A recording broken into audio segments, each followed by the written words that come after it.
이번에 강의하게 될 제28강에서는 바로 연나라가 패배할 수밖에 없는 시점과 아울러서 제나라가 잃었던 땅을 모두 수복하게 된 데 대하여 말씀드릴 것입니다.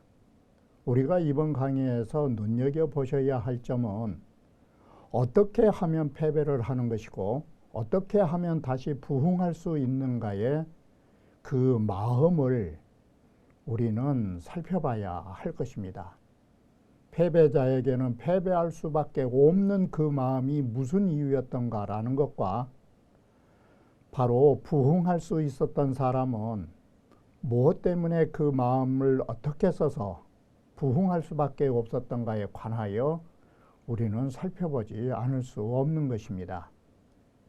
결론부터 한 구절로 말씀드리면 장군은 재심이라고 말한 것입니다.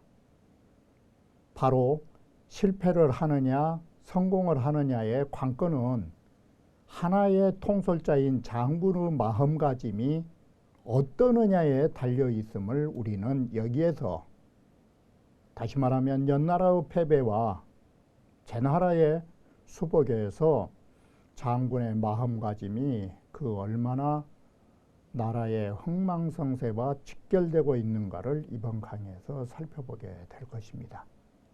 그러면 원문을 보면서 다시 말씀드리기로 하겠습니다.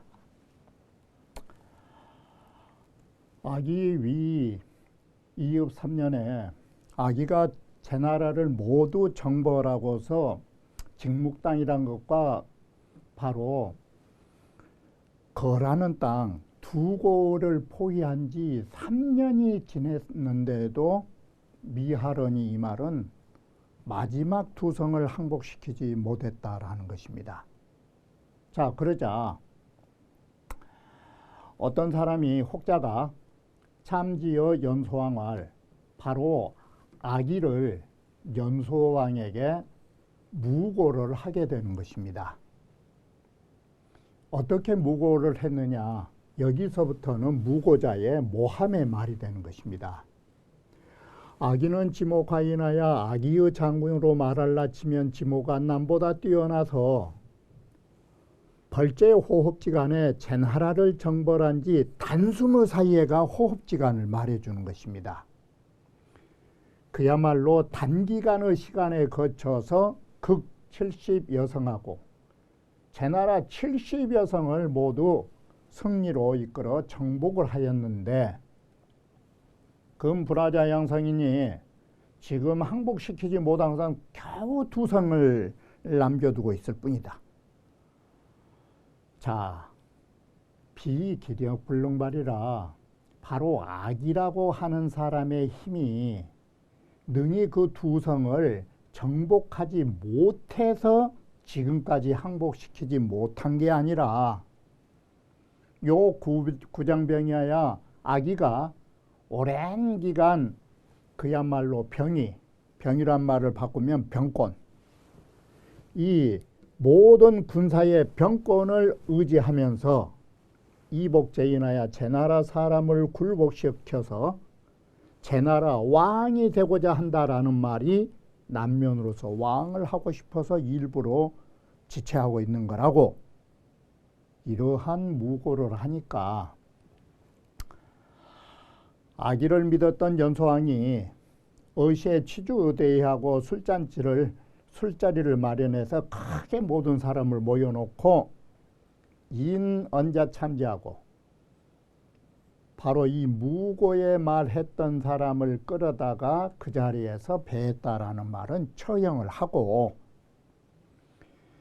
뿐만 아니라 견국상하여 제나라 국상을 보내서 입 아기 위 제양하니 아기를 세워서 정말로 제나라 왕으로 삼아주니 이 황공불사하고 아기는 이러한 것을 황공스러운 마음에 받아들이질 못하고 배서이사 자서라 편지를 올려가지고 상소를 올려서 죽음으로써 스스로 맹서하면서 나는 나라를 위해서 충성하려는 것이지 제나라 왕이 되고자 함이 아니라는 것을 명백히 해준 것입니다. 바로 이런 계기로 해서 제나라 사람들은 그들의 의리에 굴복했다라는 말이 뭔 말이냐면 바로 연소왕과 아기의 관계, 이런 돈독한 신의에 모두 굴복하게 되었고, 제후들은 그들의 신용, 서로가 믿고 있는 군신 간의 신용을 두려워하면서 막간부유 모자르니 감히 다시는 여기에 꾀할 못자는 이간질할, 모함을 할 이런 생각을 낸 사람이 없었다라고 말하는 것입니다. 자, 우리는 여기에서 보시는 바와 같이 임금과 신하가 똘똘 뭉치면 남들이 비집고 들지 못한다라는 사실인 것입니다. 그런데 정반대로 자, 어떻게 되느냐, 이제는 아기는 연나라의 신앙과 서로의 틈이 생겨가지고 바로 이 틈이 생긴 이것이 연나라를 패배로 이끌고 있다는 점을 주목하셔야 되는 것입니다. 자, 경지요 이 말은 얼마 안 되는 시간이 흘렀고 잠시 후에 얼마 되지 않은 세월이 흘른 뒤에 연소왕은 죽고 해왕의 입이라 그 아들 입이 해왕이 섰는데, 해왕이 자기 태자시로 상불쾌하기러니 해왕이 태자가 되었던 그 시점으로부터 그때부터 일찍이 아기에 대하여 불쾌라는 말은 좋지 못한 감정을 가지고 있었던 것입니다. 바로 이 불쾌라는 이 두 글자가 연나라가 패망으로 직결되어 나간다라는 사실을 아셔야 되는 것입니다. 자, 이 아기를 좋아하지 않는다라는 말을 전단이 전해 들은 것입니다. 그리고 내종 방간활, 우리는 이 역사 보면 방간법이라는 게 많이 나오는데 방간법을 썼다라는 말을 풀었다, 방간법 쓰기를. 그런데 이 방간이라는 것은 요즘 말로 하면 무슨 말이냐면 적국의 첩자를 이용해서 오히려 공작 정치를 하는 것입니다. 방간법인 것입니다. 손자병법에 보면 방간의 정의는 뭐냐면, 이 반간법이라고 하는 것은 인 적간이 용지자야라, 이 말은 적간이라는 말은 예전에는, 요즘은 간첩이라고 하는데 예전에는 간자, 소위 간첩을 간자라고 말한 것입니다. 적의 간첩으로 인해서 그를 역용하는 것입니다. 이게 방간법이라고 말하는 것입니다.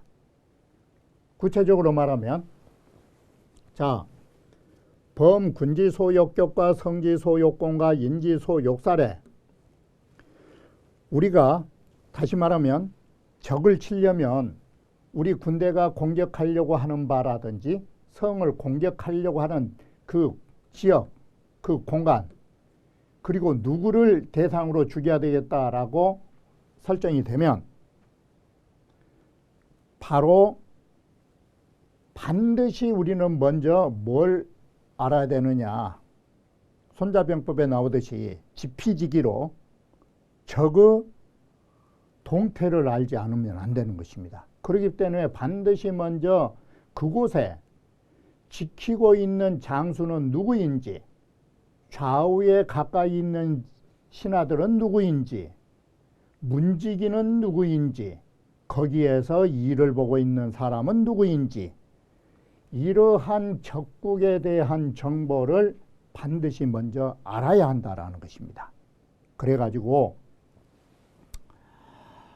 령 오지간으로, 이 말이 뭔 말이냐면, 우리나라의 간첩이란 말은 요즘 우리말로 하면 우리나라의 정보요원으로 이 소리가 되는 것입니다. 바로 우리나라의 정보요원으로 하여금 반드시 누구를 찾아야 되냐면 상대 국가에서 간첩으로 온 사람을 찾아야 되는 것입니다.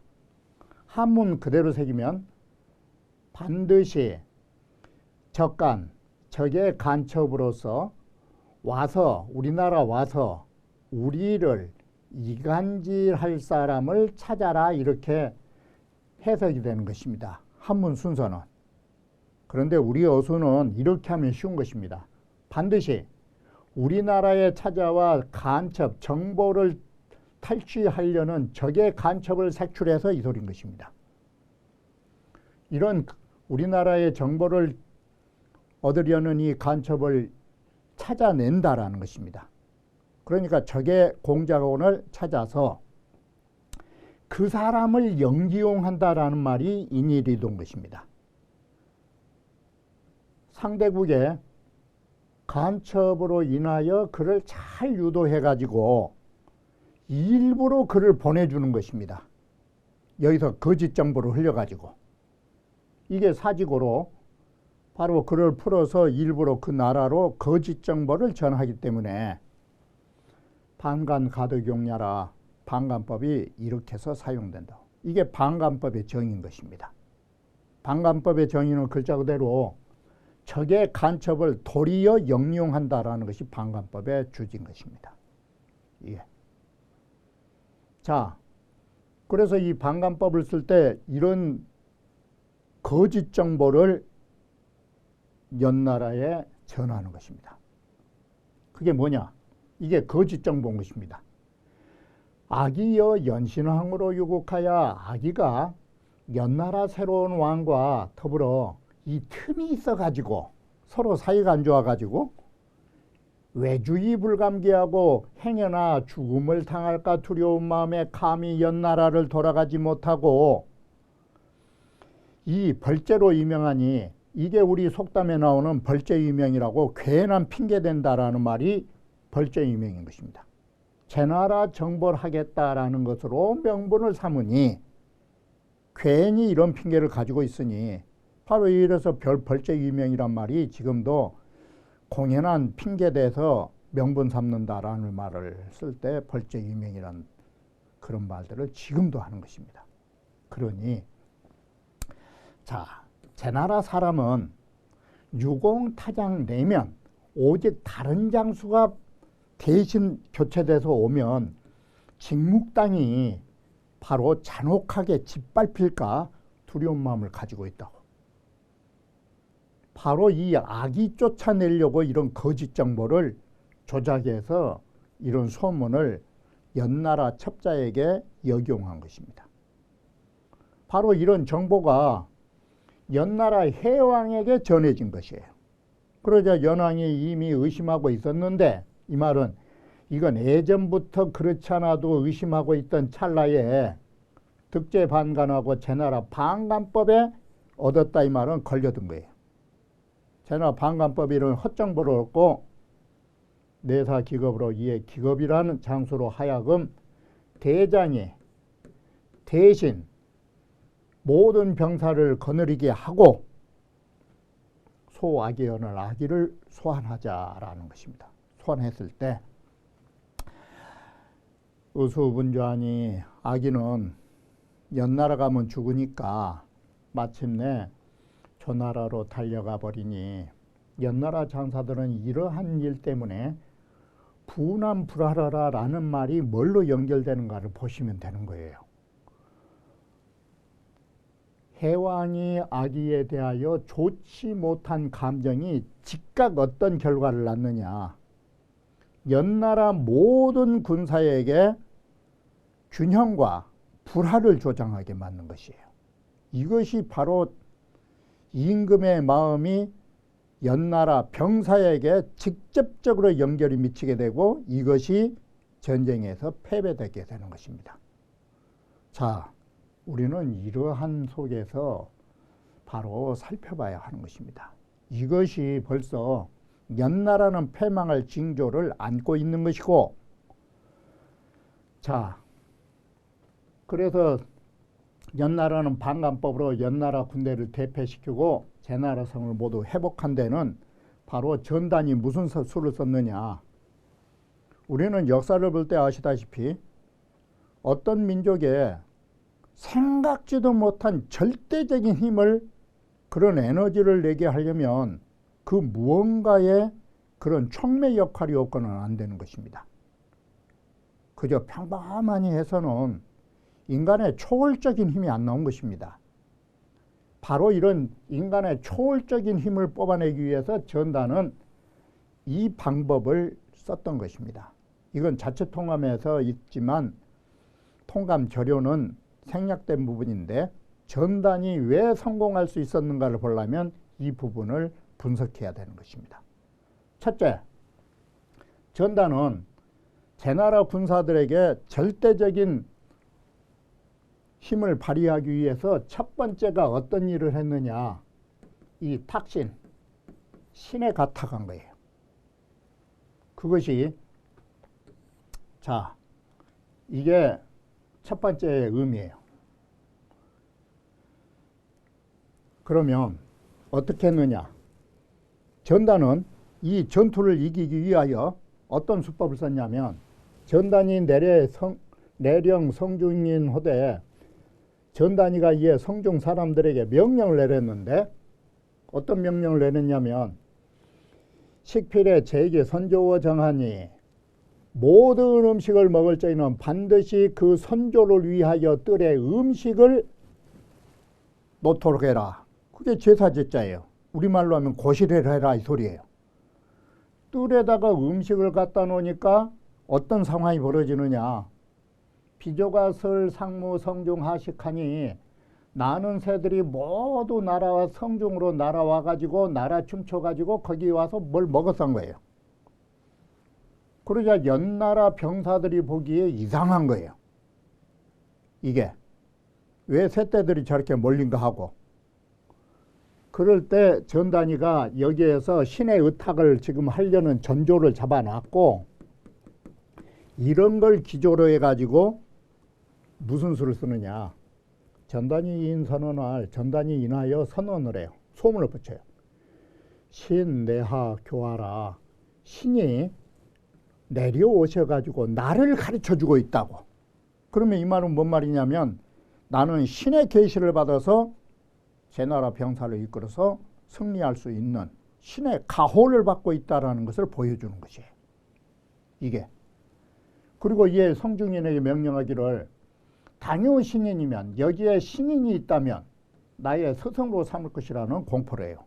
그러니까 어떤 한 병사가 장난을 쳤어요. 신 가히 이사와 신이 가히 그러면 제가 스승도 해도 되겠습니까? 그리고는 인 반주 전단위원을 이렇게 말을 해놓고 인하여 도리어 전단위에게서 도망을 간 거예요. 뒷감당을 못하니까. 그러니까 전단이 뭘 했느냐. 전단이 내기 인선하고 이에 벌떡 일어나서 그를 끌다가 다시 제자리에 앉혀놓고 동향좌하며, 동쪽으로 향하여 선생 자리에 앉혀놓고가 동향좌예요. 그리고 자기가 스승처럼 섬겼더라. 그러니까 병졸이 뭐라고 하느냐. 병졸이 말하기를, 신이 기군이요, 제가 군주를 지금 속인 것이지 성무능야로소이다. 제가 정말로 무능한 사람입니다. 그래서 전단이 뭐라 하는지 알아요? 자, 물었냐라. 자네는 아무 소리 하지 마라. 인사지하고 인하여 스승으로 삼고 매출 약속에 매양 어떤 약속을 낼 적마다, 이 말은 매양 어떤 명령을 낼 때마다 꼭 한단 말이 필천신사라. 신의 스승이 반드시 이렇게 하라고 해서 나는 했노라고. 이것이 1차적으로 탁신법이에요. 신의 가탁을 해가지고 우리는 신의 계시에 의하여 신의 전쟁을 치르고 있다는 걸 보여준 게 첫 번째예요. 지금 모든 천지신명이 우리를 가호하고 있는 거라고. 이것만 가지고 안 되니까 두 번째, 천신을 가탁에 했으니까 그 다음에는 백성들을 어떻게 분기시켰느냐. 두 번째, 또 선언을 해요. 이 가짜로 이제 방간법이 이것이. 오유구. 우리는 뭘 오직 두려워하냐면, 연군지의 소득 제조를 치지 전행하여 여아전이면, 연나라 군사의 포로로 잡혀 있는 연나라 군사들이 얻은 제나라 병사들을 코를 잘라가지고 치지 전행하여 전행에 두어서, 이 말은 앞에 선봉부대로 앞세워가지고 우리와 더불어 전쟁을 한다면 직무기 패하라. 직무기 우리는 패배할 거라고. 그러자 이 소문을 헛소문을 듣고 연나라 병사들이 이 소문을 듣고 여기언하니 바로 그 말처럼 모든 포로들의 코를 잘라버린 거예요. 그러면 상대적으로 뭐가 이루어지는 것이냐. 전단이가 지금 노린 게 지금 직묵성에는 성중의 사람들이 견, 제, 항자, 진이하고 제 나라의 모든 항복한 사람이 모두 다 코가 잘린 사실을 보면서 어떻게 이게 두 가지를 분발하게 된 거예요. 첫째, 적에 대한 분개심으로 모두 성질이 나가지고 경과에 지키고, 두 번째, 자기도 포로가 돼갖고 코 잘릴까 겁을 낸 거예요. 이것이 두 번째로 백성들을 격동시킨 거예요. 이게 두 번째 작전이고, 그럼 마지막 세 번이 뭐냐? 전단이 또 방간법을 쓰기를, 오구 연인이 우리는 연나라 사람들이 굴오성에 총묘하여 우리 성 밖에 있는 무덤을 파헤쳐 가지고 도굴해 가지고 욕 선인할까, 선인들을 욕을 보일까 가히 한심을 가지고 있습니다. 이렇게 또 헛소문을 낸 거예요. 그러니까 연나라 군사들이 정말로 이것이 지금 작전상 사기북도들는지를 모르고 모조리 그 언덕의 묘동들을 도굴을 해가지고 뼈다귀를 불태워버린 거예요. 그러니 직묵 사람들이 성상에서 이러한 사실을 바라보면서 다 눈물을 흘리면서 자기 부모를 위하여, 선조를 위하여 서력전을 벌이려고 한 거예요. 모두 나가서 출전하고자 하며 바로 이걸 전단이 노린 거예요. 노자 10배라. 백성들의 그런 적에 대한 적개심이 성낼 노자로 보면 돼요. 10곱절이나 더 올라가버렸다. 바로 이 말 속에가 무슨 뜻이 있어요, 이게? 보통 전투에서 10곱절의 용맹심으로 전투할 수 있는 힘을 낼 수 있다. 글자 뜻이 여기가 담겨져 있는 거예요. 이게.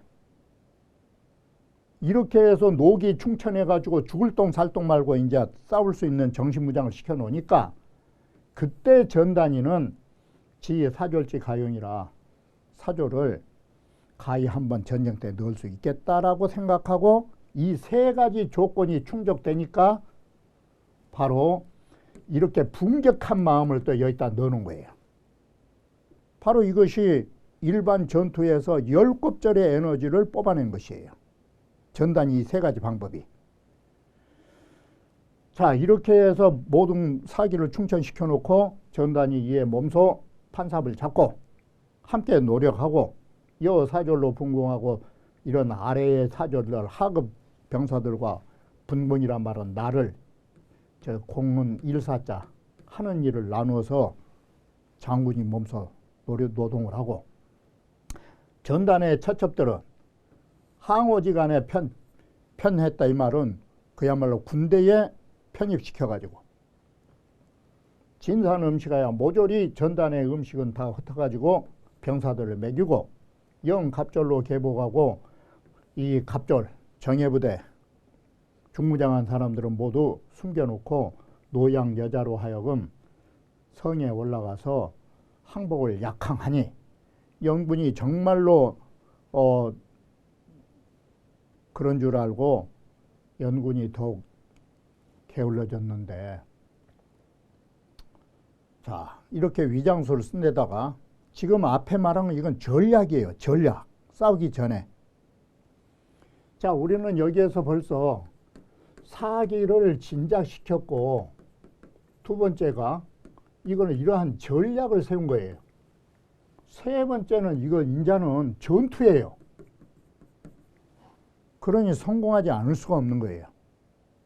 그래, 전단이 이에 어떤 또 전략 하나 세웠느냐. 전투법을 성중에서 모두 거둬가지고 소 1000여 마리를 다 수집을 했어요.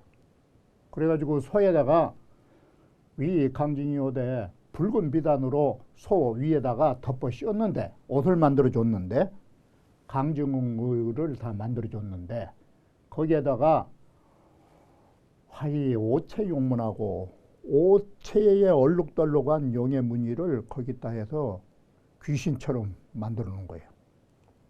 그리고 속 병이 넣어 기각하고 그야말로 칼날 같은 무기를 그 소 뿔에다가 묶어 놓고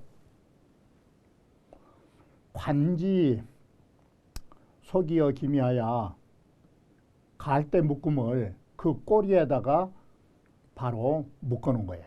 그러니까 기름을 부어 가지고 불 잘 타라고 기름을 부어 가지고 그 묶은 그 갈대를 그 꼬리에다가 딱 묶어 가지고 소 기단하고 그 갈대 끝에다가 불을 질러 대고 착성 수십회라에 성 수십 군데 구멍을 뚫어 가지고 소 내몰 수 있는 구멍을 뚫어 가지고 밤에 소를 풀어 놓고 소를 돌격부대로 사용하고 장사 5천여 명이 그 뒤를 따르면서 공격하니 소꼬리가 뜨거지면 뜨거질수록 소들은 더 성을 내가지고 연군으로 달려간대.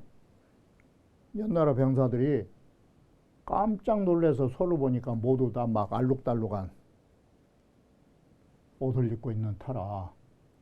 그리고 소촉에 진 사상하고 소가 달려오면서 뿔에다가 칼을 묶어 놓으니까 뿔만 닿은 사람은 모두 다 죽고 상처를 입고 성중에서는 또 막 북소리를 치고 과물 소리를 치면서 뒤따르고 노약자는 모두 다 이 구리 그릇을 치면서 소리를 내니 성동천지라 그 과음 소리는 천지를 진동하게 됐더라.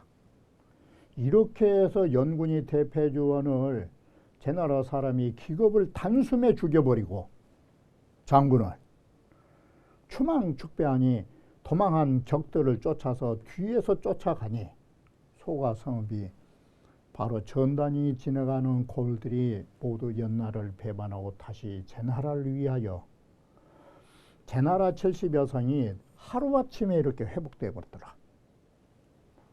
이에 양왕을 거에서 모셔와가지고 서울에 제나라 수도 서울로 모셔드리니 그 공로로 전단을 봉하여 안평군으로 삼았다고 하더라라고 말한 것입니다. 우리는 이러한 역사 속에서 패배할 수 없는 원인과 승리할 수밖에 없는 그 원인에 대하여 규명해야 하는 것입니다.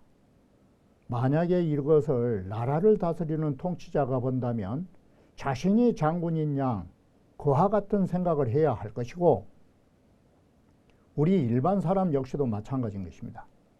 소위 공부한 사람 역시도 전쟁에서 승리하고 패배하는 것처럼 공부를 잘할 수 있고 못할 수 있는 것도 바로 그 사람의 마음가짐에 달려 있는 것입니다. 정말 전단처럼 모든 성의와 모든 머리와 모든 힘을 다하여 경주하면 공부가 안 될 수가 없는 것입니다. 패배하는 자 반드시 거기에는 원인이 있는 것입니다. 물론 시운에 따라주지 못하여 일이 이루어지지 못한 경우도 있겠지만 우리는 진인사 대천명인 것입니다. 우리가 할 수 있는 일을 다 하고 천명을 기다리는 것입니다. 제 할 일도 못하면서 천명부터 타령한다라는 사람들 이건 문제가 없지 않은 것입니다. 바로 우리는 이 역사를 보면서 장군의 일이라고 국한지어서는 안 되는 것입니다.